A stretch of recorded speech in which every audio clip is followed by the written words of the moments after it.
హల్లెలూయా. ఫిలిప్పీలకు రాసిన పత్రిక 4వ అధ్యాయం 4వ వచనం. ఆమేన్.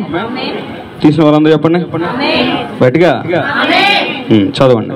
ఎల్లప్పుడూ ప్రభువునందు ఆనందించుడి. ఎల్లప్పుడూ ప్రభువునందు ఆనందించుడి. మరలా చెప్పుదును ఆనందించుడి. హల్లెలూయా. దేవుని యొక్క వాక్యంలో ఆ ఒక్క లైన్ దయచేసి పెన్ తెచ్చుకున్నది అండర్లైన్ చేసుకోండి. ఏ పదానికి ఆ పదం. ఎల్లప్పుడూ ప్రభువునందు ఏం చేయాలట? ఆనందించుడి. మరలా చెప్పుచున్నాను ఎల్లప్పుడూనట. హల్లెలూయా. ఎప్పుడెప్పుడటండి? మనం ప్రార్థన చేసి దేవుడిని అడిగితే ఆయన ఇస్తే కాదు, సంతోషం అట, ఆనందం అట. ఎప్పుడు అంటే ఆయన చెబుతా ఉన్నాడు ఎల్లప్పుడూ కూడా ఆనందించాల. ఎలా సాధ్యమవుతుంది? అసలు ఆనందం మన దృష్టిలో ఏంటి? ఇప్పుడు ఇందులో పెద్దోళ్ళు ఉన్నారు కదండి అండి. పిల్లలు ఉన్న వాళ్ళు చెయ్యొద్దన్నారా? పిల్లలు కలిగిన వాళ్ళు కాదండి, పిల్లలుగా ఉన్న వాళ్ళు చెయ్యొద్దండి. ఓకే. యవ్వన బిడ్డలు, వివాహం కాని వాళ్ళు చెయ్యొద్దండి. స్తోత్రం. పెళ్ళి అయ్యి పిల్లలు కన్నా వాళ్ళు వాళ్ళకి పెళ్లి చేసుకున్న సైతం స్తోత్రం. ఈ రాజ్యంలో నేను చేర్చుకున్నాడు. ఆమేన్. రైట్. వినండి, ఆలకించండి దయచేసి శ్రద్ధగానా. 3 రకాల వ్యక్తులు ఉన్నాం ఇక్కడ. 3 స్థాయిలు కలిగిన వాళ్ళు ఉన్నాం వ్యక్తులు. అవునా అండి? పిల్లలు ఉన్నారు, యవ్వన బిడ్డలు ఉన్నారు, తర్వాత పెండ్లు అయ్యి వివాహం చేసుకుని పిల్లలు కన్న వాళ్ళు, వాళ్ళకి పెళ్లి చేసిన వాళ్ళు కూడా ఉన్నారు. ఇక్కడ ఉన్న మన 3 లేదా 3 స్థాయిలలో ఆనందం వేరు. కావునా కదా అండి? ఆనందం ఎలా ఉంటుంది? వేరు. పిల్లలకు ఉన్నటువంటి వాళ్ళ ఆనందం ఏంటి? ప్రభువునందు ఆనందించుడన్న ఈ మాటను ఎవరు ఎలా అర్థం చేసుకుంటారో చూద్దాం. పిల్లలకు ఆనందం ఏంటండి? వాళ్ళు అడిగిన స్కూల్ బ్యాగ్ కొనివ్వాలి. హల్లెలూయా. వాళ్ళు అడిగిన సైకిల్ కొనివ్వాలి. అవునా కాదా అండి? వాళ్ళకి ఏది కావాలంటే చిన్నపిల్లలు వాళ్ళకి కావాల్సినవి వారు కొనిస్తే వాళ్ళు చాలా సంతోషిస్తారు. ఇకపోతే యవనస్తులకున్న ఆనందం ఏంటి? వాళ్ళకి ఏం కావాలి? యవనస్తులకి మంచి బళ్ళు కావాలా? ఏం కావాలా? సాధారణంగా మంచి బండి, ఆడపిల్లలకైతే మంచి స్కూటీ కావాలి. ఆమేన్. ఇంకా ఉద్యోగం తర్వాత ఏం కావాలండి? ఉద్యోగం. దాని తర్వాత ఏం కావాలి? వాళ్ళ ఆనందంగా ఉండాలంటే ఏం కావాలా? పెండ్లి. ఆ తర్వాత వాళ్ళకి పిల్లల విషయానికి. అయితే ఇది వీళ్ళు సంతోషపడతారు. ఇప్పుడు నేను అన్న 3వ స్థాయి వాళ్ళు దేని విషయంలో సంతోషపడతారండి? పెద్దవాళ్ళు అన్న వాళ్ళు దేని విషయం సంతోషపడతారు? వాళ్ళకి ఏముండాలని ఆశపడతారు? మొదటగా ఎక్కువ శాతం ఒక ఇల్లు ఉండాలా, మొదటిది.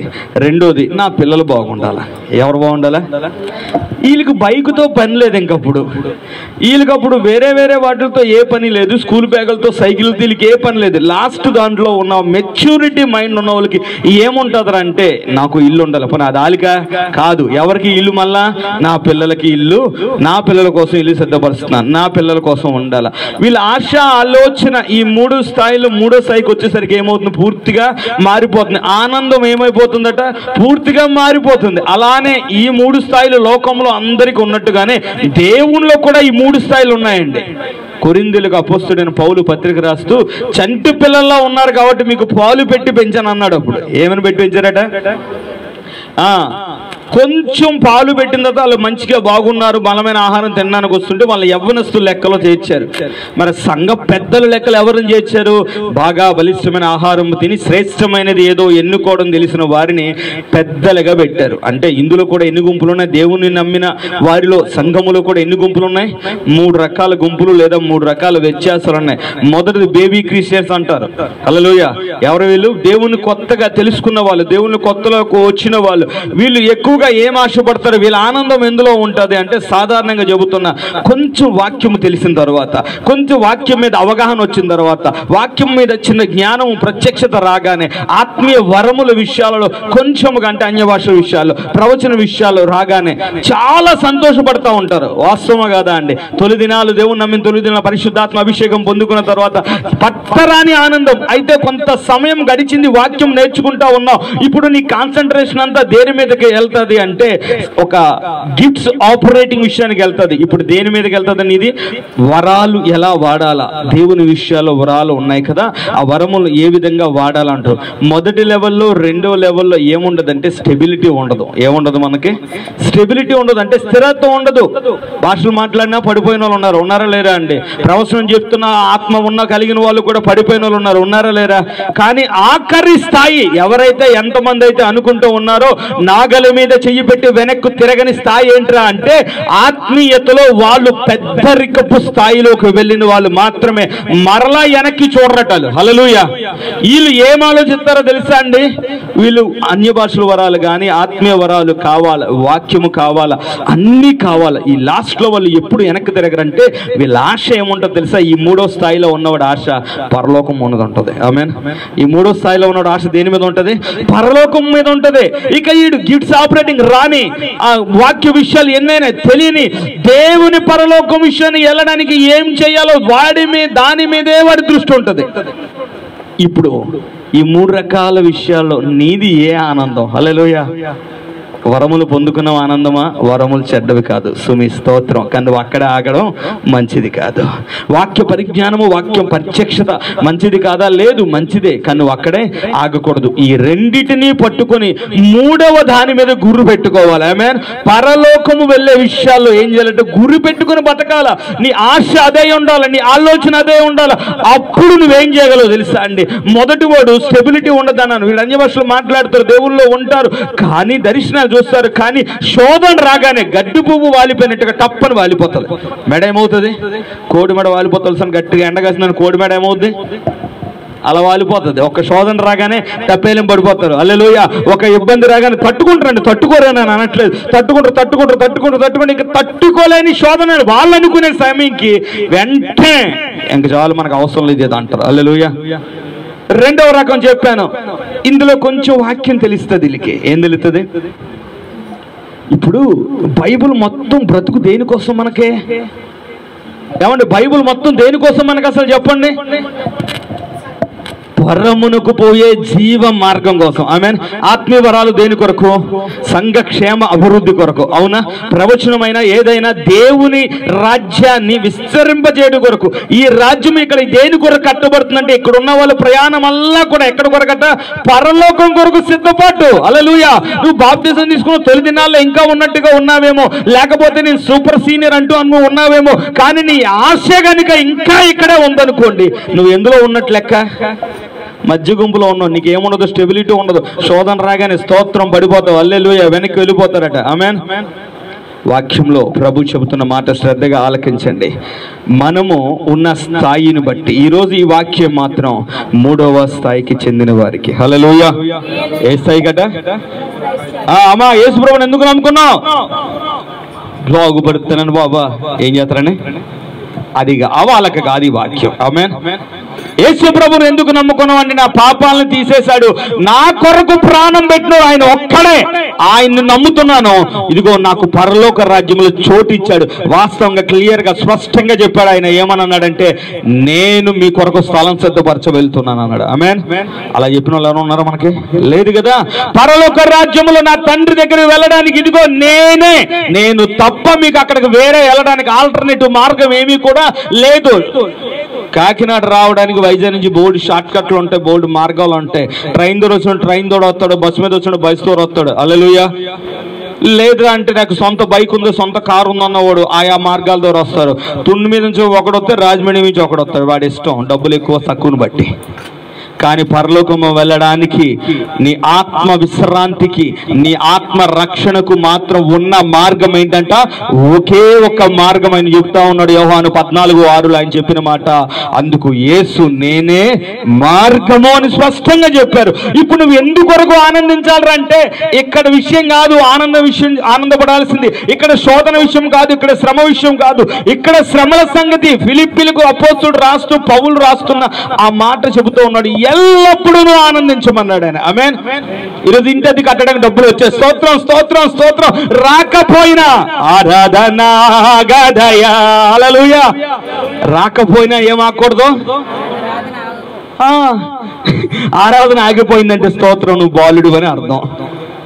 లేదు 2 నెలలు తట్టుకొని 3వ నెల తట్టుకోలేక చేతులు ఎత్తేసావు అంటే నువ్వు యవ్వనస్తుడు అని అర్థం. హల్లెలూయా. ఇంటి నుంచి బయటికి గెంటేసి సామాన్లు బయటికి వేసినా సరే బయట కూర్చుని యోబులకు ఆరాధన చేస్తావు చూసావా? ఆరాధన గదయా నా ఆనందము పోవదయా. ఆమేన్.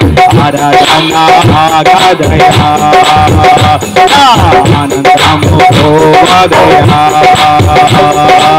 ఆనందించుని యెహోవాయందు, సంతోషించుని నా దేవుని యందు, ఆనందించుని యెహోవాయందు, సంతోషించుని నా దేవుని యందు, రక్షణకర్త అయిన దేవుని యందు, రక్షణకర్త అయిన దేవుని యందు, రక్షణకర్త అయిన దేవుని యందు, రక్షణకర్త అయిన దేవుని యందు.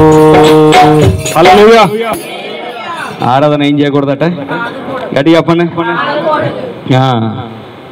ఇందులో మనకి ఏ పరిస్థితి వచ్చినా ఆరాధన మాత్రం ఏం చేయకూడదట? ఆగనే ఆగకూడదు. అందుకని అపోస్తలుడైనటువంటి పౌలు చెబుతూ ఆ మాటను అన్నాడు, ఎల్లప్పుడూ ప్రభువునందు, ఎల్లప్పుడూ. ఆమేన్. నీ కష్టం తీరింది, స్తోత్రం చెప్పు. కష్టం తీరలా, ఇంకా గట్టిగా స్తోత్రం చెప్పు. ఆమేన్. స్తుతులకు పాత్రుడు ఆయన, ఆరాధనకు యోగ్యుడు ఆయన. హల్లెలూయా. యాకోబు రాసిన పత్రిక 1వ అధ్యాయం 2వ వచనం. యాకోబు రాసిన పత్రిక 1వ అధ్యాయం 2వ వచనం. సంఘమంతా కూడా వాక్యం మీద పట్టు కలిగి ఉండాలి. దయచేసి ప్రతి ఒక్కరూ కూడా యాకోబు రాసిన పత్రిక 1వ అధ్యాయం 2వ వచనం. ఆమేన్. నా సహోదరులారా, మీ విశ్వాసమునకు కలుగు పరీక్ష ఓర్పును పుట్టించినని ఎరిగి మీరు నానా విధములైన శోధనలో పడినప్పుడు అది మహదానందమని. ఆమేన్. శ్రమలను ఎలా ఎంచుకోమంటున్నాడట ఈయన? శ్రమలను ఎలా ఎంచుకోవాలంటే, కష్టం వచ్చింది, నువ్వు విశ్వాస పరీక్ష వచ్చింది నీకు. ఆమేన్. ఒరే బాబు, మీకు అర్థం కావాల్సిన విషయం ఏంటంటే, దేవుడి మీద నువ్వు పెట్టుకున్న విశ్వాసానికి ఒక పరీక్ష వచ్చింది. రాయకుండా పక్కెళ్ళిపోతావా? రాసి ఓర్పుతో సహనంతో ఉంటావా? స్తోత్రం. ఏం చేస్తావు నువ్వు చెప్పు? నీ విశ్వాసము ఒక అర్హత పొందిందంటారా? ఏంట్రా విశ్వాసం అంటే, ఇప్పుడు యేసు ప్రభు నమ్మిన వాళ్ళు చాలా మంది ఉన్నారు, అవునా కాదా అండి? నమ్మిన వాళ్ళు చాలా మంది ఉన్నారు. పరీక్ష ఎవడికరా అంటే, ఈ విశ్వాసంలో స్థిరంగా ఉన్నాడు కాబట్టి నీకు పరీక్ష. నీ విశ్వాసం స్థిరం లేదనుకో నీకు పరీక్షలే ఉండవు. హల్లెలూయా. నీకు విశ్వాసం అన్నది స్థిరంగా లేదనుకో నీ విశ్వాసానికి ఏముండదు? పరీక్ష ఉండదు. వాక్యంలో యాకోబు భక్తుడు చెబుతున్న మాట ఏంటంటే, నా సహోదరులారా, మీ విశ్వాసానికి కలుగు పరీక్ష ఓర్పును పుట్టించిన ఎరిగి మీరు నానా విధములైన శోధనలో పడినప్పుడు ఏం చేయమంటాడైనా? మహదానందంగా ఎంచుకోండి. ఎందుకయ్యా ఏమని అంటా ఉన్నాడని చూడండి. మరొక పత్రిక చూడండి ఒకసారి. ఎందుకు అంటే ఆయన చెప్తున్నాడు, 1 పేతురు రాసిన పత్రిక 1వ అధ్యాయం, ఆ తర్వాత 2 పేజీలు తిత్తూ వచ్చేద్దండి. 1 పేతురు రాసిన పత్రిక 1వ అధ్యాయం 6వ వచనం చూడండి.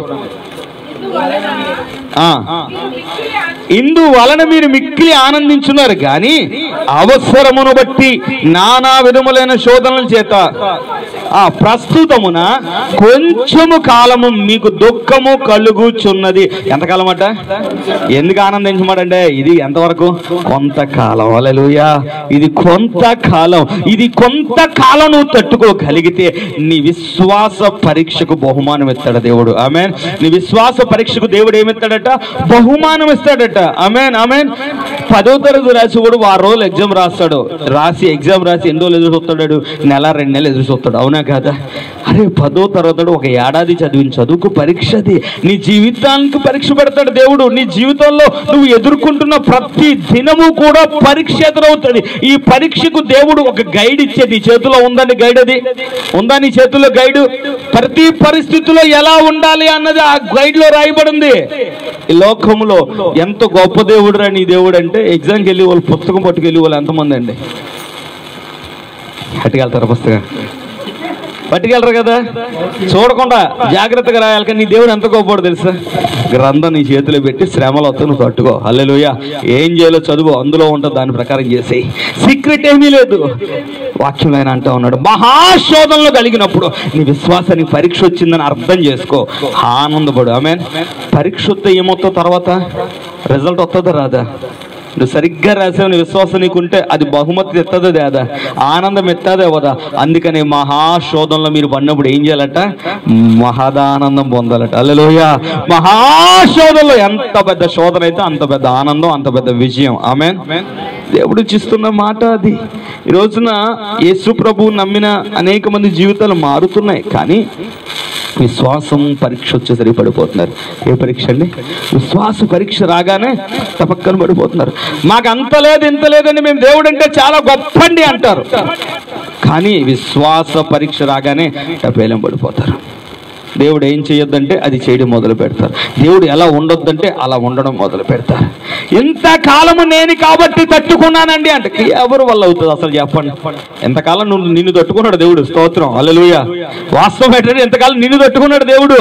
నీ గొప్పలు బట్టి నిన్ను తట్టుకున్నాడు. నేను కాబట్టి, నువ్వు కాకపోతే ఇంకొకరు. అవునా కాదా అండి? నువ్వు అనుకుంటావు. స్తోత్రం. నేను కాబట్టి సహాయం, నేను కాబట్టి ముందుకెళ్ళాను, నేను కాబట్టి శోధన తట్టుకున్నాను. నువ్వు కాకపోతే గాడిద నిలబెడతాడు ఆయన. హల్లెలూయా. ఆయనకు అసాధ్యమైనది లేదు. ప్రవక్తతో మాట్లాడాలా, ప్రవక్త మాట అనట్లా. ఇటు దృష్టి పైకి వెళ్ళంటున్నాడు కానీ లోపల మాత్రం ఏం చేయాలని ఉంది? వెళ్ళిపోవాలని ఉంది. సంఖ్యాకాండంలో రాయబడిన బిలాము కోసం చెబుతా ఉన్నానే మాట. పైకి ఏమంటున్నాడు? పదవులతోని. యెషయా గ్రంథంలో అందుకని ప్రభు రాయించాడు, పై పదవులతో నన్ను స్తుతిస్తారట. హల్లెలూయా. ఏ పదవులు? మరి లోపల మాత్రం శోధనలు ఏడిసేస్తారు. వాక్యం ప్రభు ఏం చెప్తున్నాడు? మహాశోధనలో మీరు పడినప్పుడు మహదానందము. ఆమేన్. ఏ ఆనందం అంట? మహదానందము. బయటికి రానివ్వ మాక. బయటికి ఏం కనిపించాలా? ఆనందం కనిపించాలా. ఎలా సాధ్యమవుతుంది? దేవునిలో ఉంటే సాధ్యమవుతుంది. ఆమేన్. ఎవరిలో ఉంటే? దేవునిలో ఉంటే సాధ్యమవుతుంది. యోబు దేవునిలో ఉన్నాడా, దయ్యంలో ఉన్నాడా? గడియాపాల. యోబు కోసం చూద్దామా? మనకి కష్టం అనగానే ఎవరు గుర్తొస్తారో వెంటనే మనకి యేసయ్య కూడా గుర్తురాడు. హల్లెలూయా. వాస్తవం అది.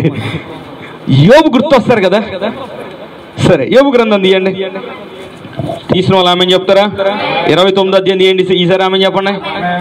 29వ అధ్యాయం తీసిన వాళ్ళు మొదటి నుంచి 29వ అధ్యాయంలో మొదటి నుంచి 5 వచనాలు. యోబు ఇంకొకసారి ఉపమాన రీతిగా ఇట్లనెను. ఆయన అంటా ఉన్నాడు, తన పూర్వపు స్థితిని జ్ఞాపకం చేసుకుంటున్నాడట. ఏం చేసుకుంటున్నాడు ఆయన? పూర్వపు స్థితిని జ్ఞాపకం చేసుకుంటూ ఉన్నాడు ఆయన. చదవండి. నేనున్నాడలా ఎంతో మేలు, దేవుడు నన్ను కాపాడుచున్న దినములలో ఉన్నట్లు నేనున్నాడలా ఎంత మేలు. అప్పుడు ఆయన దీపము నా తలకు పైగా ప్రకాశించెను. ఆయన తేజము వలన నేను చీకటిలో తిరుగులాడుచుంటిని. నా పరిపక్వ దినములలో ఉండినట్లు నేనుండినట్లు ఎంత మేలు. అప్పుడు దేవుని రహస్యము నా గుడారమునకు పైగా నుండెను. సర్వశక్తుడు ఇంకనూ నాకు తోడై ఉండెను. చాలండి. నా పిల్లలు ఏమండి, ఒక తండ్రికి తనకున్న బిడ్డలు అంతా కోల్పోయిన తర్వాత ఒక ఇబ్బందికర పరిస్థితుల్లో జ్ఞాపకం చేసుకుంటున్నాడట, నా పిల్లలు నా చుట్టూ ఉండేవాళ్ళు, ఈ పిల్లల్ని నేను పెంచాను, ఆ పిల్లల కొరకు బలులు అర్పించాను, ఆ పిల్లలకి అమ్మ మీరు అయితే నేను చెబుతున్న మాట ఆలకించండి. నీ పిల్లలకు రుచికరంగా వండి పెట్టగలవు, నీకు చేత కాకపోతే తెప్పించి పెట్టగలవు. కానీ యోబు అలా చేయలేదు. యోబు అలా చేయలేదు. తిండి విషయం ఒక్కటే కాదు, యోబు తన పిల్లల కొరకు వేకువ జామున లేచి, వారు తెలిసి కానీ తెలియక కానీ తప్పు చేస్తుంటారని వేకువ జామున దేవునికి బలి అర్పించాడు. అంత ప్రేమించాడు పిల్లల్ని. అంత ప్రేమించిన పిల్లలు ఒక్కనాడే చనిపోయారు. ఒక్కనాడే. ఆ స్నేహితులు వచ్చిన తర్వాత ఆ విషయాన్ని ఆయన జ్ఞాపకం చేసుకుంటూ ఆ ఇబ్బందికర పరిస్థితుల్లో ఆయన ముందుకు మాట్లాడుతున్నాడు. పూర్వకాలం ఉన్నట్టు నేనుంటే ఎంత బాగున్నావు, ఆ టైంలో నా పిల్లలు నా దగ్గర ఉండేవారు అన్నాడు ఆయన. హల్లెలూయా. ఎవరు ఉండేవారట? నా పిల్లలు నా చుట్టూ ఉండేవారు, నా దగ్గర ఉండేవారు. పిల్లల కోసం దేవుడు ఒకసారి వాక్యంలో ఒక మాట రాయించారు. ఏంటంటే బల ప్రారంభము. ఏంటట మాట? మొదటి పుట్టిన బిడ్డలని దేవుడు ఏమన్నాడంటే బల ప్రారంభము, నా బలము ఇది అని చెప్పుకునేటువంటి నా పిల్లలు నా దగ్గర ఏమయ్యారు? ఈరోజు లేకుండా పోయారు. చిన్న పిల్లలు కూడా కాదు, యుక్త వయసుకు వచ్చి పెండ్లిండ్లు వయసుకు వచ్చిన వాళ్ళట అందరూ, ఆడబిడ్డలు కానీ మగబిడ్డలు కానీ. అలాంటి బిడ్డలు అందరూ ఒక్కసారే చనిపోయారు. ఒక్కసారి. హల్లెలూయా. దయచేసి ఎవరు ఎక్కడికి కదలకండి ప్లీజ్. అలాంటి బిడ్డలు ఒక్కసారి చనిపోతేనట అది జ్ఞాపకం చేసుకుంటూ ఆయన అంటా ఉన్నాడు, నా పిల్లలు నా పక్కన ఉండేవారు. నా పరిస్థితి అప్పుడు ఎలా ఉందంటే ఆయన దీపము నా శిరస్సు మీద ఉండేది. నా శిరస్సు మీద ఆయన దీపం ఉంటే ఆ వెలుగులో, ఆ తేజస్సు వెలుగులో నేను చీకట్లో కూడా నడిచాను. అంత అలా నా బ్రతుకుండేది. 30వ అధ్యాయం మొదటి నుంచి చదువుతారు. 1వ వచనం. ఇప్పుడైతే నాకన్నా తక్కువ వయస్సు గలవారు నన్ను ఎగతాళి చేశారు. ఎంతటి శోధనలో ఉన్నాడు చూడండి. ఇప్పుడు ఒకప్పుడు స్థాయి ఏంట్రా అంటే దేవుని దీపం ఆయన కాపాడివాడట, ఆయన దీపం ఆయన మీద ఉండేదట. ఆ చీకట్లో కూడా ఆయన వెలుగులో ఈయన నడిచేవాడట, ఆయన పిల్లలు ఆయన చుట్టూ ఉండేవారట. ఆ బల ప్రారంభాలను చూసుకుంటూ మురిసిపోతూ నిలబడినటువంటి అంత స్థాయిలో ఉన్న యోబుని విశ్వాస పరీక్ష వచ్చింది. ఆమేన్. ఏ పరీక్ష అని? హల్లెలూయా. విశ్వాస పరీక్ష. విశ్వాసానికి పరీక్ష ఉంటుంది, దేవుల్లో ఉన్నవాడికి పరీక్ష ఉంటుంది. సమ్ టైమ్స్ ఆ పరీక్ష నెల, 2 నెలలు, 3 నెలలు, కొన్నిసార్లు ఏడాది. బైబిల్లో మనకు ముందు నడిచిన అబ్రహాము 25 ఏళ్ళు పడ్డాడట. హల్లెలూయా. ఎన్నేళ్ళండి? 25 ఏళ్ళు తర్వాత కూడా ఇంచుమించుగా 8 ఏండ్ల తర్వాత 12 ఏళ్ళు వచ్చిన తర్వాత మరలా ఇస్సాకు విషయం మరలా పరీక్ష వచ్చిందా లేదా అంటే తట్టుకున్నాడా పడిపోయాడా? గట్టి చెప్తాను, తట్టుకున్నాడా పడిపోయాడా? విశ్వాసానికి పరీక్ష ఎదురా అంటే నీ జీవితంలో ఒక పరీక్ష వచ్చిన తర్వాత బాబోయ్ ఏడిసేస్తావు. దేవుణ్ణి బాధ తట్టుకోలేక దాన్ని తీసేస్తాడంటే నీ విశ్వాసం కాదు. హల్లెలూయా. నీ విశ్వాసం కాదు. నీకు అది మంచి ఘనత తెచ్చుకునే విశ్వాసం ఏమీ కాదు, అది బహుమతి తెచ్చుకునే విశ్వాసం ఏమీ కాదు. అది తీసిన తర్వాత అమ్మయ్యా అనుకుంటావు, మళ్ళా ఇంకో శోధన రాకుండా బతుకంతా ఏడిపే కష్టాలు చేయడం. నీ బతుకంత ఏడుపు కష్టాలు కాదమ్మా, నీ విశ్వాసం ఎన్నుకోబడిన విశ్వాసం. హల్లెలూయా. ఆ విశ్వాసముకి రేటు పెట్టడానికి దేవుడు, ఆ విశ్వాసాన్ని ఎంచడానికి దేవుడు పరీక్ష పెట్టినప్పుడు స్వాగతించా. నా విశ్వాసానికి ఏమొచ్చింది? పరీక్ష వచ్చింది. యోబు ఎంత దారుణంగా ఉన్నాడో అదే 30వ అధ్యాయంలో 15 నుంచి 17 వచనాలు చదువుతారు. ఆయన పరిస్థితి కరెక్ట్గా ఎలా ఉందో చూడండి. భీకరమైనవి నా మీద పడెను, గాలి కొట్టువైనట్లు వారు నా ప్రభావమును కొట్టివేయుదురు. నా క్షేమం ఎలా పోయిందట? మేఘం ఎలా వచ్చిపోయిందో అలా పోయింది నా క్షేమం. తర్వాత నా ఆత్మ నాలో కరిగిపోయి ఉన్నది, ఆపద్దినములు నన్ను పట్టుకొని ఉన్నవి. రాత్రి వేళ నా ఎముకలు నాలో విరగొట్టబడినట్లున్నవి. నన్ను బాధించు నొప్పులు మహారోగ బలము చేత నా వస్త్రము నిరూపమగును. మెడ చుట్టూ నుండి నా చొక్కాయి వలె అది నన్ను ఇరికించుచున్నది. హల్లెలూయా. 2వ అధ్యాయం తీయండి. యోబు ఎంత బాధపడుతున్నాడంటే, అయ్యా నా బాధ ఎంత అంత కాదు, నా ఎముకలు విరిచేస్తున్నాయి. రాత్రి వేళ అది ఏం చేస్తున్నట్ట, నా ఎముకలు విరిచివేసినంత, పిల్లలు పోయారని ఒక బాధ ఏడుస్తూ ఉంటేనట ఈ లోపు ఏం పోయిందండి? ఆరోగ్యం పోయిందట. హల్లెలూయా. ఏం పోయిందటమ్మా? గట్టి చెప్పాలి. ఏం పోయింది ఈ లోపు? ఆరోగ్యం మొత్తం పోయింది. కొంచెం ఉందా పోని? లేదు, మొత్తం ఆరోగ్యం పోతేనట ఆయన అంటా ఉన్నాడు, బూడిదలో కూర్చొని చిల్ల పెంకు తీసుకొని ఈ కన్నాలు పడిపోయిన దాంట్లోంచి ఆ ఎముకలు పడుతున్న దురదను దాన్ని గోక్కుంటా ఉన్నాడు ఆయన. అది ఆయన పరిస్థితి. అది ఆయన విశ్వాస పరీక్ష. హల్లెలూయా. అది ఆయన విశ్వాస పరీక్ష. అది ఆయన విశ్వాస పరీక్ష. 2వ అధ్యాయం తీసారా? ఎలాంటి టైంలో ఉన్నాడు చూడండి. రాత్రి వేళ నిద్ర పట్టని టైం అట. చచ్చిపోతున్నాను ప్రభువా అనుకుంటూ ఏడుస్తున్న సమయం అట. ఆ నొప్పిని తాను వివరిస్తూ ఉన్నాడు. ఆ మహారోగ బలము, రోగానికి ఏముందటండి? బలం ఉందట. ఆ మహారోగ బలము చేత నా వస్త్రము నిరూపమగేను. అసలు ఇంకా నాకు బట్టలు అవసరం లేదు, అంత దారుణం అయిపోయింది పరిస్థితి, అంత తీవ్రత అయిపోయింది నా పరిస్థితి అంటూ ఏడుస్తూ దుఃఖపడుతున్న సమయంలో అద్భుతం జరిగింది. చూడండి 2వ అధ్యాయం 6వ వచనం. అతడు నీ వశమునున్నాడు, అతని ప్రాణం మాత్రం ముట్టవద్దని సెలవిచ్చాను. కాబట్టి అపవాది యెహోవా సన్నిధి నుండి బయలు వెళ్ళి, ఎక్కడి నుంచి అండి? మీ అరికాలు చూడండి ఒకసారి. మీ అరికాళ్ళు అయ్యా చూడండి, పర్లేదు, అర్థమవుతుంది అని చెప్పింది. అరికాలు మొదలుకొని చెయ్యట్టుకోండి ఒకసారి. ఎక్కడి వరకు బాగోలేదట ఆయనకి? అరికాళ్ళు మొదలుకొని నడినెత్తి వరకు కూడా ఏమొచ్చేటండి? బాధగల కురుపులతో యోబు మొత్తెను.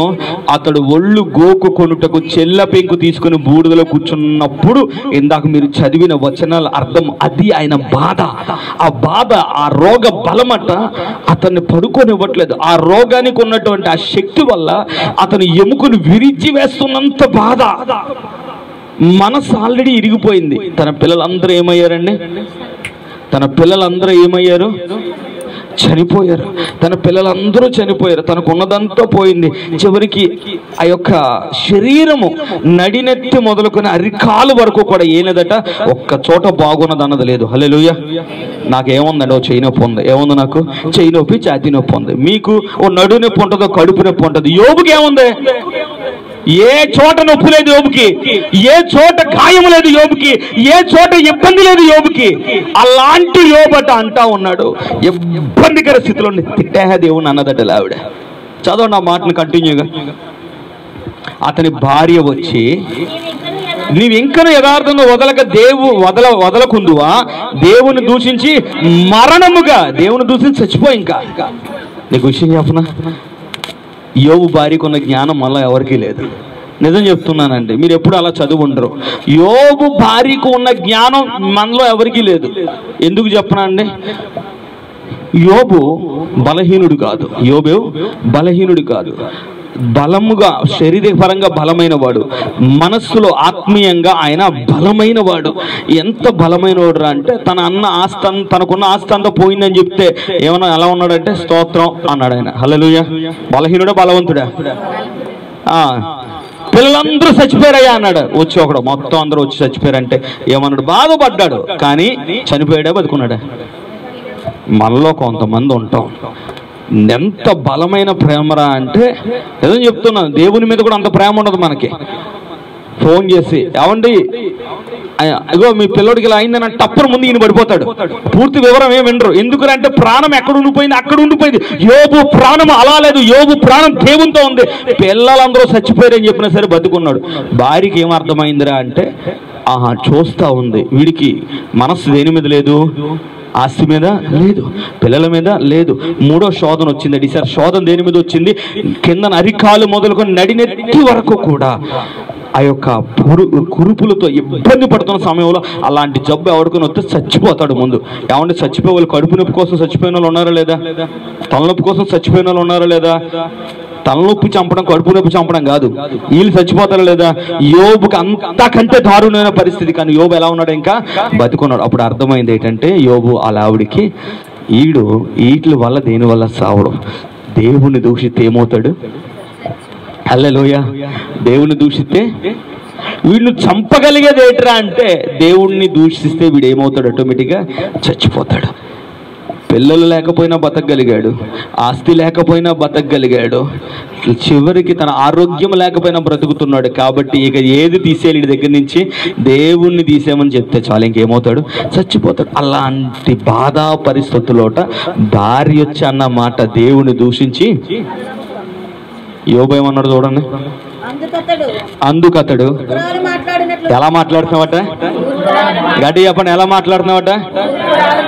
మూర్ఖురాలు మాట్లాడుతున్నావు. ఏంట్రా మూర్ఖుడు అంటే, నీకు కావాల్సిన దేవుడి నుంచి మేలు అనుభవింపదగునా, కీడు అనుభవింపకూడదు అన్నాడు ఆయన. ఆమేన్. ఇప్పుడు నీకు మేలు కావాలా, ఆరోగ్యం కావాలా, స్తోత్రం తీసుకుంటావు. విశ్వాస పరీక్ష వచ్చింది, ఎందుకు పెడతారు? దేవుడిని తీసాయి. అవసరం లేదు, అవసరం అయితే మార్చేస్తాం. ఎవరిని? హల్లెలూయా. అవసరం ఏం చేస్తాం? దేవుడిని మాకు అవసరంలా. వాక్యంలో స్పష్టంగా ప్రభు చెప్పిన మాట, తన భక్తుడైన యోబు నోట్లోంచి పలికించిన మాట, సాఫీగా కూర్చొని మంచం మీద కూర్చొని మాంసం తింటున్నాడు పలికిన మాట కాదు. ఇంటి బయట చచ్చిపోతాడేమో వేసిన తర్వాత ఆ బూడిదలో కూర్చొని ఆ రోగము ఒక బలము చేత పీడింపబడుతున్న సమయంలో యోబు అన్న మాట ఏంటి తెలుసా? మూర్ఖురాలు మాట్లాడక దేవుడి నుంచి మేలేగా తీసుకుంటావా, కీడైతే వద్దా? మనలో ఎంతమంది అంటారా మాట? మనకేం కావాలా? యోబు దేవుని ఆనందించడే లేదా? హల్లెలూయా. ఏది పోయినా పర్లా, స్తోత్రం. నువ్వు వచ్చి కట్టుకున్న భార్య పైన పడు, మీద పడు, కరిసేయి, తిట్టేయి, వదిలేసి వెళ్ళిపో. నేను ఎవరిని వదలను? గడి ఎవరిని వదలను? నేను ప్రభువు నందు ఆనందించుటంటే అది. హల్లెలూయా. ప్రభువు నందు ఆనందించుటంటే అది. ఇందాక పాట పాడడం గుర్తుందా అండి? చేతిలో ధనము లేకపోయినా, తినుటకు ఆహారము లేకపోయినా, ఒంటిలో ఆరోగ్యము లేకపోయినా ఏమాగదట? గడి చెప్పాలి, ఏమాగదు? స్తోత్రం నాయన. హల్లెలూయా. యోబు పని చేశాడండి. ఆ సమయంలో కూడా యోబు దేవుణ్ణి మహిమపరిచాడా, తిట్టాడండి? ఏ సమయంలో? అన్ని ఇచ్చిన సమయంలో, అన్ని తీసేసిన సమయంలోనా? అన్ని తీసివేసిన సమయంలో కూడా యెహోవా ఇచ్చెను, యెహోవా తీసుకొనెను. ఏమన్నాడు ఆయన? ఆయన నామమునకే స్తుతి కలుగుగాక, ఆయన నామమునకే స్తుతి కలుగుగాక. నేనెల్లప్పుడూ యెహోవాను సన్నుతించెదను, నిత్యము ఆయన కీర్తి నా నోటనుండును. నేనెల్లప్పుడూ యెహోవాను సన్నుతించెదను, నిత్యము ఆయన కీర్తి నా నోటనుండును. హల్లెలూయా. లూకాసు వార్త 19వ అధ్యాయం మొదటి నుంచి కాదులండి, లూకాసు వార్త 19వ అధ్యాయం తీయండి ఒకసారి అందరూ కూడా. ఏమంటే ఎందుకు ఈ విశ్వాస పరీక్షలు యోబు గెలిచాడా లేదా? మరలా అన్ని పొందుకున్నాడా లేదా? మీకే తెలుసు. 42వ అధ్యాయంలో రాయబడిన ప్రతి మాట. హల్లెలూయా.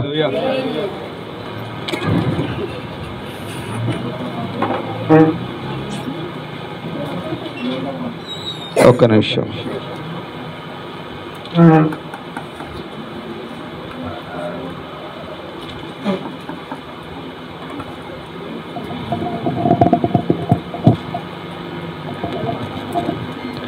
పదహారో అధ్యాయం అండి అది. లూకా 16వ అధ్యాయము 19 నుంచి. ఆమేన్. ధనవంతుడు ఒకడు ఉండెను, అతడు ఉదారంగు బట్టలు సన్నపునార వస్త్రములు ధరించుకుని ప్రతి దినము బహుగా సుఖపడుచుండువాడు. లాజరును ఒక దరిద్రుడు ఉండెను, వాడు కురుపులతో నిండిన వాడే ధనవంతుని ఇంటి వాకిట పడి ఉండి అతని బళ్ళ మీద నుండి పడు రొట్టె ముక్కలతో ఆకలి తీర్చుకొనగోరెను. అంతేగాక కుక్కలు వచ్చి అతని కురుపులు నాకెను. ఆ దరిద్రుడు చనిపోయి దేవదూతల చేత అబ్రహామును ఆనుకున్నటకు అతని రొమ్మును ఆనుకుని క్షమించాలి అబ్రహాము రొమ్మును ఆనుకుని కొనుపోబడెను. ధనవంతుడు కూడా చనిపోయి పాతి పెట్టబడెను. హల్లెలూయా. ఇప్పుడు విశ్వాస పరీక్షలో యోబు గారిది కొంతకాలం జరిగింది. ఎంతకాలం జరిగిందట? కొంతకాలం జరిగింది కదా. తర్వాత శాశ్వత నెమ్మది వచ్చింది, లేదా మంచి ఆశీర్వాదంతో ఆయన ఉన్నాడు. ఆమేన్. అయితే ఇప్పుడు విశ్వాస పరీక్ష మరొక పరీక్ష వచ్చిందట. ఎవరికంటే ఈసారి లాజరుకు వచ్చింది. ఈ లాజరు ఎవరు? ధనవంతుడా పేదవాడా? గాడి చెప్పాల. విశ్వాస పరీక్షలో ధనవంతులకి కాదు, ఎవరికి వస్తాయట? పేదవారికి కూడా వస్తాయి. ఆమేన్. ఆ విశ్వాస పరీక్షలో చూడండి, లాజరు దేవుని దగ్గర నమ్మకంగా ఉన్నాడు. పరలోకం ఎవరికి? దేవుని దగ్గర నమ్మకంగా ఉన్నవాడికి. అవునండి. పరలోకం ఎవరికి సుమి? దేవుని దగ్గర నమ్మకంగా ఉన్నవాడికి. అంతేనే కదా. దేవా ఇస్తే 100 లేకపోతే ఏమోనంటావా? సాధారణ మన భక్తి అదే కదా, ఇస్తే ఇస్తా లేదా లేదు. కానీ ప్రభువు దగ్గర ఉండాల్సిన విధానం ఏంటంటే విశ్వాసానికి పరీక్ష కలుగుతూ ఉన్నప్పుడు దేవుని దగ్గర నమ్మకంగా ఉండాలి. హల్లెలూయా. యోబు నమ్మకంగా ఉన్నాడు. స్తోత్రం. తర్వాత లాజరు విషయం చూద్దాం. మనలో చాలా మంది చేసే ఒక తప్పుడు ఆరోపణలు, తప్పుడు విషయాలు లాజరు ఎన్నడూ చేయలేదు. అది లాజరు అంటే ఎన్నడూ కూడా అలాగా లేడు, అలా చెయ్యలేదు. లాజరు ఎప్పుడు అలా చేయలేదు. లాజరుకి ఏమి లేదు అంటే 19వ అధ్యాయం 20వ వచనం లాజరుకు ఉన్న ఇల్లు చూడండి ఎక్కడుందో. అతను ఉన్న ఇల్లు చూడండి అమ్మా. లాజరు ఒక దరిద్రుడు, వాడు కురుపులతో నిండిన వాడే ధనవంతుని ఇంటి వాకిట పడున్నాడు. ఎక్కడ ఉన్నాడట ఆయన? లాజరుకి ఇల్లు ఉందా? ఆరాధన ఆపిడ. హల్లెలూయా. లాజరుకి ఇల్లు ఉందా బిడ్డ? నువ్వు చదివిన వాక్యంలో ఎక్కడన్నామా? ధనవంతుడు ఇంటి దగ్గర ఉన్నాడు. ప్రభువా ఈయన విపరీతంగా ఆశీర్వదించేస్తున్నా మన ప్రార్థనలది. వీడు చూస్తే బయటికి వెళ్ళాడు, వచ్చేస్తున్నాడు. వాడికి ఏమో జాబ్ వచ్చేసింది, పిల్లలు పుట్టేశారు, పెళ్లిళ్ళు అన్ని అయిపోయా, నాకేమీ లేదు ప్రభు అంటే లాజరు జీవితాన్ని చూడు. విశ్వాసం ఎలా ఉండాలో నేర్చుకో. పాఠం చదివినట్టు చదువుకెళ్ళడం కాదు బైబిల్ చదవడం అంటే. ఏదో న్యూస్ పేపర్ చదువుకుని వెళ్ళడం కాదు. ఒక్కొక్కరి జీవితాన్ని ప్రభు ఎందుకు కనపరిచి ఎందుకు చెప్పాడంటే నీ జీవితంలో నువ్వు అలా నిలవబడాలి అని అర్థం. హల్లెలూయా. పడిపోయిన వారిని చూసామో ఇలా పడ్డారు, నేను పడకూడదు అని జాగ్రత్త పడాలా. లాజరుకి ఇల్లు ఉందా స్తోత్రం చెప్పాడా? గడి చెప్పండి పర్లేదు. లాజరుకి ఇల్లు ఉందని స్తోత్రం చెప్పాడా? ఇల్లు లేదు కదా. ఉందండి ఇల్లు? ఇల్లు లేదు. చలికాలం గజగజ వణుకుతున్న ప్రభువా నీకు స్తోత్రం. ఆడేదన్నా గుడ్డ మొక్క బయట పడేస్తే వాడనని చెప్పేసి దాన్ని కప్పుకుంటూ స్తోత్రం ప్రభువా అన్నాడట. హల్లెలూయా. అది కాకుండా ఆయనకు ఆరోగ్యం, ఎంత ఆరోగ్యం ఉందో చూడండి ఒకసారి. 19:21 అతని బల్ల మీద నుండి పడు రొట్టె ముక్కలతో ఆకలి తీర్చు, అంతేకాక కుక్కలు వచ్చి వాని కురుపులు నాకెను. అతనికి ఎంత ఆరోగ్యం అట. పైన వర్షంలో కూడా అతను ఒంటి నిండా ఏమున్నాయటమ్మా? కురుపులు ఉన్నాయి. దేవుడు స్వస్థత ఇచ్చాడా లేదా? నేను అడిగిన మాట దేవుడు స్వస్థత ఇచ్చాడా లేదా? ఇవ్వలేదు. అక్కడ ఎక్కడైనా మీకు రాయబడిందా? స్వస్థత ఇవ్వలేదు కదా. మరి దేవునికి స్తోత్రం చెప్పాడా మానేశాడా? కారణం ఏంటంటే పేతురు గ్రంథంలో మనం చదివిన ఒక మాట, ఆ మాట మీరు చదివినాను చూడండి.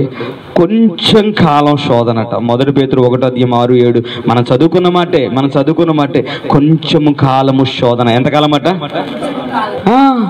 ఆ కొంచెం కాలం శోధనలు లాజరు ఏం చేశాడట? తట్టుకున్నాడు కానీ దేవుని దూషించలేదు.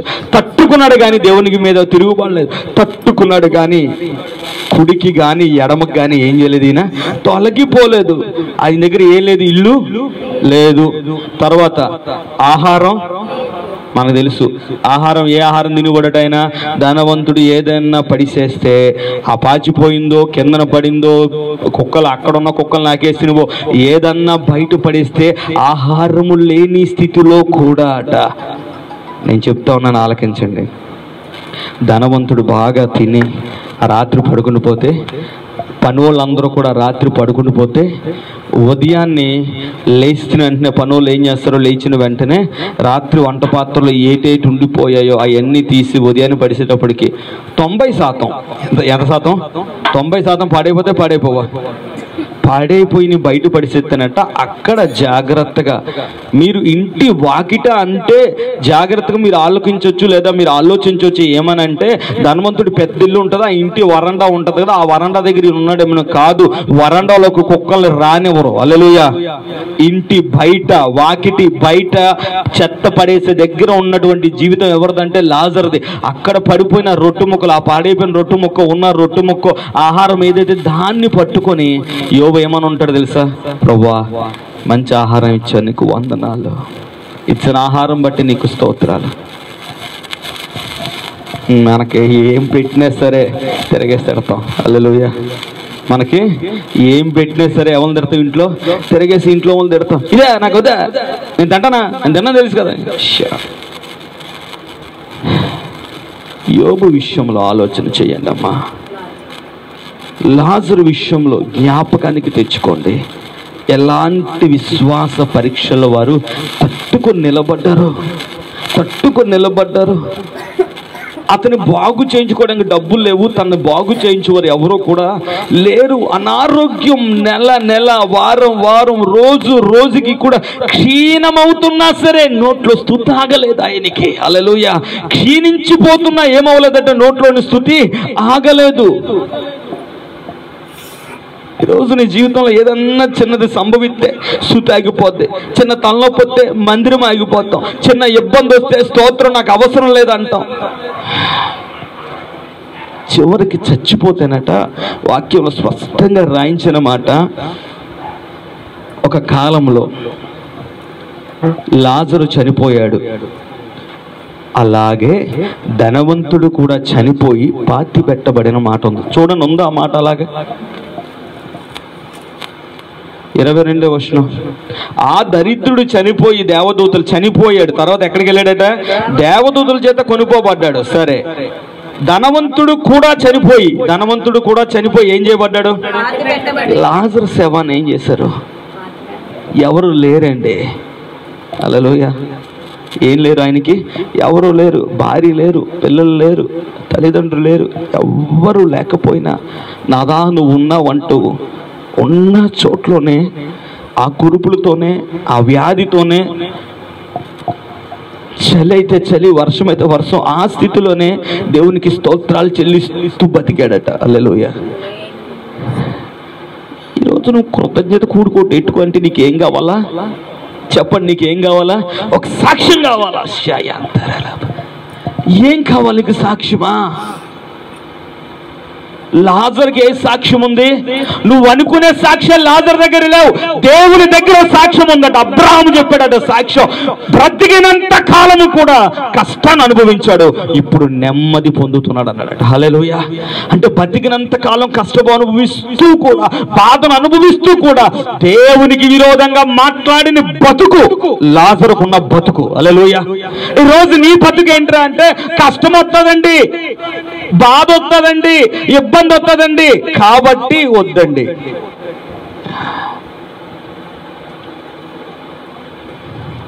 లాజరు విషయం ఆలోచించేయండి అమ్మా. తన శవాన్ని పాతి పెట్టడానికి నా అన్న వాళ్ళు ఒక్కరు లేనప్పుడు కూడా ఈ రోజుల్లో చాలా మంది అద్భుతమైనటువంటి క్రైస్తవ పునాది కలిగినటువంటి వ్యర్థమైన వారు ఏం చేస్తారు తెలుసా? తండ్రి చనిపోయాడు, ఆ స్తోత్రం, ఈ దేవుడు నాకేం చేశాడు అంటారు. తల్లి చనిపోయాడు, ఈ దేవుడు నాకేం చేశాడంట. ఈడు ఏది పెట్టుకుంటే జీవితకాలం ఇటు బతికించట్టు.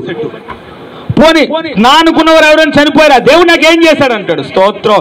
ఇంకా పైపెచ్చు కేకలేస్తూ దేవుడు నాకేం చేశాడని ఆ స్వరముని గొంతులో ఉంచాడు దేవుడు, దానికి స్తోత్రం చెప్పు నువ్వు. హల్లెలూయా.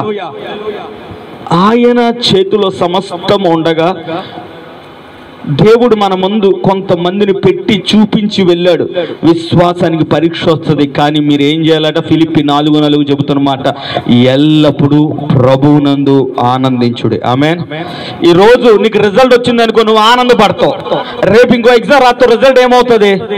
ఇబ్బందికరంగా ఉంటుంది. నువ్వేం చేస్తావు? బాధపడతావు. ఈ రోజు ఇల్లు కొన్నావు, స్తోత్రం, నీకు చాలా సంతోషం కలిగిద్ది. ఆ ఇల్లు నువ్వు ఒక ఏడాది 2 ఏడాది అమ్మాల్సిన పరిస్థితి వస్తుంది, మళ్ళా నీ ఆనందం నీరు గారిపోద్ది. ఈ రోజు బలంగా ఉంటావు, స్తోత్రం, రేపు దినాన్ని కడుపు నొప్పని ఏడుస్తావు. బలంగా ఉన్న రోజు ఆనందపడతావు, కడుపు నొప్పి వచ్చిన తర్వాత ఏడుస్తూ ఉంటావు. నీ ఆనందం అంతా కూడా ఏలోకపరమైన ఆనందం ఏమవుతుంది? అది వస్తుంది పోతుంది, వస్తుంది పోతుంది, కానీ ప్రభువు నీతో నిత్యము ఉండేవాడు ఆయన. హల్లెలూయా. ఎన్నడు విడనాడని వాడు ఆయన. ప్రభువునందు ఎల్లప్పుడూ ఆనందించుడు, ఎందుకంటే నిత్యమైన వాడు మనతో ఉన్నాడు. ఆమేన్. కొద్ది కాలము శ్రమ, కొద్ది కాలం ఇబ్బంది తర్వాత నిత్య సంతోషాన్ని ఆయన ఇస్తాడు. దాని కొరకు సంతోషించాలి మనం. ఆమేన్. శ్రమ వచ్చింది, ఇబ్బంది వచ్చింది, క్యాన్సర్ వచ్చింది, మరొకటి వచ్చింది, స్వస్థపరచువాడు యెహోవా రాఫా ఆయన. హల్లెలూయా. మరి లాజరుకు స్వస్థత ఇవ్వలేదే, యెహోవా రాఫా కాదా ఏంటి ఆయన? హల్లెలూయా. లాజరు విషయంలో ప్రభు చిత్తం ఆ రీతిగా ఉంది, జరిగించాడు. ఆమేన్. మొన్నటి దినాన్ని ఒక దైవ సేవకుడు తన యొక్క వాట్సాప్ స్టేటస్లో ఒక మాట చెప్పాను, నేను 2-3 సార్లు చదివాను దాన్ని.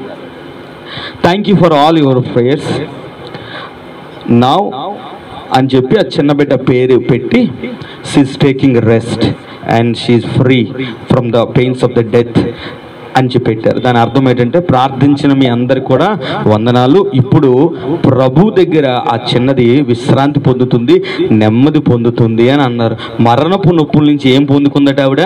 విడుదల పొందుకుంది. అది క్రైస్తవులకు ఉండాల్సిన విశ్వాసం. హల్లెలూయా. దాని అర్థం ఏంటని చెప్పాడు ఆయన? బిడ్డ చనిపోయింది అని అనట్లా, చనిపోయిన బిడ్డ విషయమే చెప్పిన మాట ఏమని అన్నాడంటే, ప్రార్థించిన వారందరికీ వందనాలు, ఇప్పుడు ఆ బిడ్డ ప్రభువునందు నెమ్మది పొందుతుంది, మరణపు నొప్పులు ఏమీ కూడా లేవింకా, కాబట్టి మీ అందరికీ వందనాలని చెప్పి పెట్టాడు ఆయన. హల్లెలూయా. మన విశ్వాసం స్వస్థత ఇస్తేనే. ఏంటి మన విశ్వాసం? పిఠాపురంలో ఒక సహోదరి ఇక్కడ దేవుని యొక్క సువార్త విషయంలో నేర్చుకున్న తర్వాత, వాళ్ళకి అభిషేకించిన తర్వాత ఆ పనిలో వారు ముందుకు వెళ్తా ఉన్నప్పుడు 3 నెలల నుంచి కడుపులో పేగు చీము పట్టేసిందట బిడ్డకి. చీము, వాళ్ళు అన్యులు, చీము పట్టేస్తే 3 నెలల నుంచి వైద్యులు వేస్తున్నారు, అదేమీ అవ్వట్లేదు. ఈ పిల్ల ఈవిడ వెళ్ళి ప్రార్థన చేసింది. రెండోసారి 2 రోజులు గ్యాప్ ఇచ్చి వెళ్ళే టైంకి అట్నుంచి ఆవిడ పరిగెట్టుకుని వస్తున్నాడు. ఏ అంటే దేవుడి కార్యం చేశాడు, దేవుడి కానీ ఏం చేశాడు, నువ్వు ప్రార్థన చేసి వెళ్ళిన తర్వాత నా యొక్క బొడ్లోంచి చీము చాలా ఎక్కువ కారిపోయింది. ఈ 3 నెలల్లో నేను రాత్రులు పడుకోలేదు, చచ్చిపోతాను అనుకున్నాను, ఆ చీమంతా పోయింది, నా నొప్పి అంతా పోయింది, ప్రశాంతంగా పడుకుంటున్నాను అన్నదట. హల్లెలూయా. స్వస్థత ఇచ్చేవాడు దేవుడు, వారిని దేవుని వైపు నడిపించాడు. మరి దేవునిలో ఉన్న నీ గురి దేని మీద ఉంది? నువ్వు దేన్ని బట్టి ఆనందిస్తూ ఉన్నావు అమ్మా? దేన్ని బట్టి నువ్వు ఆనందిస్తూ ఉన్నావు? నీ ఆనందం దేని మీద? నువ్వు అడిగింది దేవుడు ఇస్తే హల్లెలూయా, మరి ఇవ్వకపోతే? గమనించండి, లాజరుకి ఏమేమి లేవట? బట్టలు ఉన్నాయమ్మా? బట్టలు ఉన్నాయి ఆయనకి? లేవు. ఇల్లుందా ఆయనకి? లేదు. పోనీ భార్య ఉందంటారా? లేదు.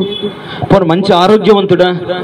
పోనీ తన కష్టం తను చేసుకోగలిగినటువంటి ఆ యొక్క ఆరోగ్యం కలిగి తన సంపాదన బతుకుతున్న వ్యక్తి ఏమన్నానా? కాదు కదా. అయినా దేవుని స్తోత్రాలు చెప్పాడు. హల్లెలూయా. అయినా కూడా దేవునికి ఏం చెప్పాడు ఆయన? స్తోత్రం. అది ఆయన చెప్పింది. సంగమా సంగమా సంగమా, దయచేసి దేవుని యందు మెలుకు కలిగి ఉండు. ఈరోజు దేవునిలో నువ్వు ఉన్నావు, దేవునికి స్తుతులు చెల్లించడం మర్చిపోవద్దు. హల్లెలూయా.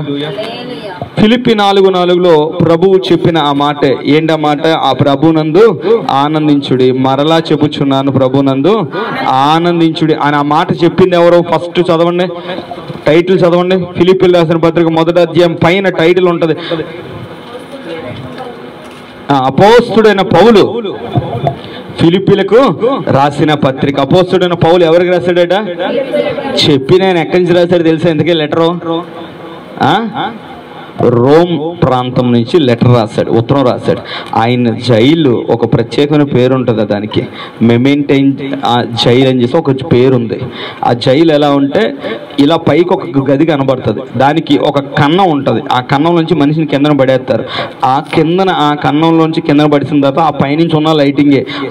ఈ రోజుల్లో లైట్లకి దానికి ఏమీ లేవు. అక్కడ చైన్ లేసి కట్టేస్తారు వాళ్ళని. అలాంటి పరిస్థితి. ఆ కింద నుంచి ఏమి వెళ్తాయో తెలుసా? పైన ఉన్నటువంటి వెళ్ళిన వాళ్ళు చేసిన కాలకృత్యాలు చేసినటువంటి ఆ 1, 2 అక్కడి నుంచి వెళ్తాయి. అది దయనీయమైన పరిస్థితి. అక్కడి నుంచి ఆయన దగ్గరకు వచ్చిన చూసిన వాళ్ళకి ఆయన చెబుతా ఉన్నాడు. ఒక లెటర్ ఫిలిప్పీలకు రాశారు. ఫిలిప్పీలకు ఒక ఉత్తరం రాయి అన్నాడు. ఆ ఉత్తరంలో ఏమని చెబుతా ఉన్నాడంటే, ప్రభువునందు ఎల్లప్పుడూ ఆనందించుడి. ప్రభువునందు. ఒరే బాబు, నీ చేతులకు సంఖ్యలు వేశారు, ముక్కు మూసుకొని ఉండాల్సిన దాంట్లో నువ్వు ఉన్నావు. 2 సంవత్సరాలు చిల్లర అవుతుంది, నువ్వు అందులోనే ఏడుస్తూ ఉన్నావు. ఇంకా నువ్వేమంటున్నావురా అంటే, ప్రభువునందు. ఆయనకి ఏం తెలుసు అంటే, ఇది కొంచెం కాలం శ్రమ. హల్లెలూయా. ఇది ఏ శ్రమ? ఇది కొంచెం కాలము శ్రమ, కొంచెము కాలము శోధన. ఈ శోధన నా విశ్వాసానికి పరీక్షది. ఇందులో నేను నెగ్గుతాను, ప్రభువునంత జయ కిరీటం పొందుకుంటానని పౌలుకు తెలుసు. పౌలు ఎంత బాధపడ్డాడు అంటే 2 కొరింథీలో రాయబడి ఉంటుంది. ఆ వచనాలు రిఫరెన్స్ ఇస్తాను, తీసుకోండి. 11:23 నుంచి 27 వరకు. 2 కొరింథీ 6వ అధ్యాయం 10వ వచనంలో ఈ విధంగా రాయబడినది. ఇగో, పిచ్చి వల్ల నేను మాట్లాడుతున్నాను అనుకోవద్దు. మీ అందరికంటే ఎక్కువ ప్రయాసపడ్డాను, అందరికంటే ఎక్కువ సార్లు కొట్టబడ్డాను, ఆ యొక్క కొరడాలతో కొట్టబడ్డాను, బెత్తములతో కొట్టబడ్డాను, నిద్ర లేకుండా బ్రతికాను, జాగారాలతో ఉన్నాను, ఉపవాసాలతో ఉన్నాను, ఓడ ప్రయాణాల్లో దెబ్బలు తిన్నాను, పడవ 3 సార్లు అది మునిగిపోయింది, ప్రజలందరూ దూషించారు, తిట్టారు, రాళ్లతో కొట్టారు. ఇది నా పరిస్థితి అన్న పౌలు అంటా ఉన్నాడు. ఏం బాధపడక ప్రభువునందు ఆనందించు. హల్లెలూయా. ఏమంటాడట ఆయన? ప్రభువునందు ఆనందించు. అది ఆయన చెబుతున్న సాక్ష్యం. అదే 2 కొరింథీ 6వ అధ్యాయం 10వ వచనం అంటాడు, మేము దుఃఖపరుచున్నట్టు కనబడు వారమైనను సంతోషించు వారము. హల్లెలూయా. ఏం కనబడుతున్నాడు జనాలకి? దుఃఖపరుచున్నట్లు కనబడుతున్న వారమైన మేము ఏం చేస్తా ఉన్నాం? సంతోషిస్తున్నాం. ఎందుకంటే శాశ్వత కాల సంతోషం మాకు రాబోతా ఉంది, శాశ్వత కాల నెమ్మది మాకు రాబోతా ఉంది, శాశ్వత ఆనందము మాకు దేవుడు ఇయ్యబోతా ఉన్నాడు. దాని విషయంలో మేము సంతోషిస్తా ఉన్నాం. అది పౌలు చెబుతున్న మాట. సంగమా, ఈరోజు నేను మీతో చెబుతున్నాను, లోకపరమైన విషయాలు దేనికి మీరు పడిపోవద్దు. లూకా 10వ అధ్యాయం 17 నుంచి 20 వచనాలు ఈ మాట రాయబడి ఉంటుంది. యేసు ప్రభు దగ్గరికట మీలో పరిచర్యలో ఉన్నవారి విషయం నేను చెబుతా ఉన్నమాట, ఆలకించండి. యేసుప్రభు శిష్యులు 70 మంది బయటికి వెళ్ళిన తర్వాత యేసుప్రభు దగ్గరికి వచ్చి అన్నారట, అయ్యా మేము దయ్యాలు వెళ్ళగొట్టేసాం, నీ నామం వల్ల రోగాలు వెళ్ళగొట్టేసామంటే యేసుప్రభు వాళ్ళ దగ్గరికి వచ్చి, దయ్యాలు మీ మాటకు లోబడుతున్నాయని, రోగాలు వెళ్ళిపోతున్నాయని మీరు సంతోషించదు. మరి దేని ఎందుకు సంతోషించాలి? పరలోకమందు మీ పేర్లు రాయబడి ఉండవని సంతోషించండి. హల్లెలూయా. దేనికోసం సంతోషించాలట? మనం పరలోకమందు మన పేర్లు రాయబడి ఉండమని, దాని కొరకు సంతోషించాలట. పౌలు ఎందుకు సంతోషించాడు? దాని కొరకే. లాజరు ఎందుకు సంతోషించాడు? దాని కొరకే. శాశ్వత ఆనందము దాని కొరకే. ఈరోజు నేను మీతో ఈ మాట చెబుతూ ఉన్నాను, దయచేసి ఎవరు కూడా వెనుతిరగద్దు, లోకపు ఆశల్లో మీరు పడిపోవద్దు. మత్తయి సువార్త 4వ అధ్యాయం మన అందరికీ తెలిసిన విషయం. 4వ అధ్యాయంలో ఏముంటది? యేసుప్రభు 40 రోజులు ఉపవాసం ఉన్న తర్వాత అపవాది ఆయన దగ్గరికి వస్తాడా? వచ్చిన తర్వాత ఫస్ట్ ఏమని అంటాడు? ఓ బాబోయ్ 3 పరీక్షలు అండి అయ్యే. మొట్టమొదటి కడుపు మీద కొట్టాడు. దేని మీదట? నీ బాగా ఆకలేస్తుంది కదా, ఇదిగో రాళ్ళను రొట్టెలుగా చేసుకుంది, అన్యాయంగా చేసే పర్లేదు, నువ్వు దేవుని కుమారుడు కదా, ఏం కాదు. హల్లెలూయా. దేవునికి ఒక పద్ధతి ఉంది. ఆమేన్. రెండోది అన్నాడట, భూమి అంతా తిప్పేసి మహిమనికి ఇస్తాను. ఏమిస్తాను? ఏంటి మహిమ అంటే? మీరు ఏమనుకుంటారు మహిమ అంటే? లోకంలో ఉన్న ఆశలు, కోరికలు, ఆ గొప్ప గొప్ప బిల్డింగులు, ఆ యొక్క ఘనతలు, మర్యాదలు, ఎక్కడికైనా నువ్వు వచ్చే స్తోత్రం అమ్మ రా రా రా అంటూ ఆ చెప్పే ఘనత యేసుప్రభుకు చూపించాడట. లోకంలో ఉన్న ఘనత అంతా ఆయనకు చూపించి, మహిమను చూపించి, నీకు ఇస్తాను కాళ్ళు మొక్కు అన్నాడట. ఏం చేయాలా? నీకు ఇస్తాను నా కాళ్ళు మొక్కు. దేవుణ్ణి తప్ప ఎవరిని సమస్య లేదు అన్నాడు ఆయన. హల్లెలూయా. మూడోది అన్నాడు, పైనుంచి కింద దూకి దేవుడు కాపాడతాడు కదా, తెలివి తక్కువ పనులు చేయకూడదు. ఆమేన్. దేవుడు శోధనలో కాపాడుతాడు, నువ్వు దూకితే కాపాడ్డా ఆయన. ఆమేన్. అది యేసయ్యకు తెలుసు. అప్పుడు మళ్ళీ ఏమన్నాడు? సపోది బైబిల్లో రాసి ఉంది కదా అన్నాడు ఆయన. అదేమాట అన్నాడు, వాక్యంలో రాయబడి ఉంది కదా అని అన్నాడు ఆయన. దేనికి ఎప్పుడు పెట్టాడో సందర్భాన్ని పెట్టి రాయించాడు ఆయన. హల్లెలూయా. యేసు ప్రభువు ఏ శోధనకు పడకుండా నిలిచి ఉన్నాడు. హల్లెలూయా. ఈరోజు నేను మీతో ఈ మాట చెప్తున్నాను. లోకంలో దేవునిలో ఉన్న మనందరము అందరూ కూడా ఆఖరి మాట ఒకటి, అపోస్తుల కార్యాలు 14:22. అపోస్తుల కార్యాలు 14:22. ఆమేన్. చదవండమ్మా. శిష్యుల మనస్సులను దృఢపరిచి ఎందులో అమ్మా? అమ్మ గడ్డి చెప్పాలి. ఎందులో అమ్మ? యవన బిడ్డలు గడ్డి చెప్పండి. దేంట్లో? ముసలే మరి యవన బిడ్డలను చూడలేదు. మరి విశ్వాసమందు ఎలా ఉండాలట? నిలకడగా ఉండి ఉండవాలని. మళ్ళీ చదవన్నారా మాట? గట్టి చదవండి. ఎంత చెట్టుకి అంత గాలి. అర్థమైందమ్మా? ఎంత చెట్టుకి అంత గాలి. ఈరోజు దేవుడు మనతో చెప్తున్నాడు, అనేక శ్రమలు అనుభవించి ఎక్కడ అడుగు పెట్టాలని మనం చూడండి. మనం ఎందులో ప్రవేశించాలా? దేవుని రాజ్యంలోనికి ప్రవేశించే ముందు ఏమవుతాయట? అనేక శ్రమల గుండా మనం నడిచి వెళ్తాం. హల్లెలూయా. నాకు వచ్చింది అబ్రాం గారు రాదు, అబ్రాం గారికి వచ్చింది అలా ఆయనకి రాదు. ఎవరికి వారిదే ప్రత్యేకం. ఆమేన్. నీ శోధన నీదే, నీ విశ్వాసం నీదే, నిలబడాల్సిన నువ్వే. అర్థమైందండి? కాబట్టి దేవుల్లో ఉన్న మనము ఈ లోకంలో ఉన్న శ్రమలను చూసి పడిపోకూడదు, దిగులు పడకూడదు, ఏడకూడదట. ఆమేన్. కానీ ఇది ఎంతకాలం శ్రమ? గట్టి చెప్పాలి, ఇది ఎంతకాలం శ్రమ అయ్యా? పేతురు అంటున్న మాట ఇది, కొంచెము కాలము శ్రమ అని ఎరిగి ఈ మహాశ్రమలలో ఏం చేయాలంటే మహదానందము పొందుతూ దేవుళ్ళు నిలిచి ఉందాం. ఆమేన్. ప్రభువునందు ఎల్లప్పుడూ ఏం చేయాలట? ఆనందించుడి. మరలా చెబుతున్నాను, ఆనందించుడి. ఆమేన్. ఈ క్రొత్త వాక్యం దేవుడు మన వినికిడిలో దీవించును గాక. ఆమేన్. ఆమేన్.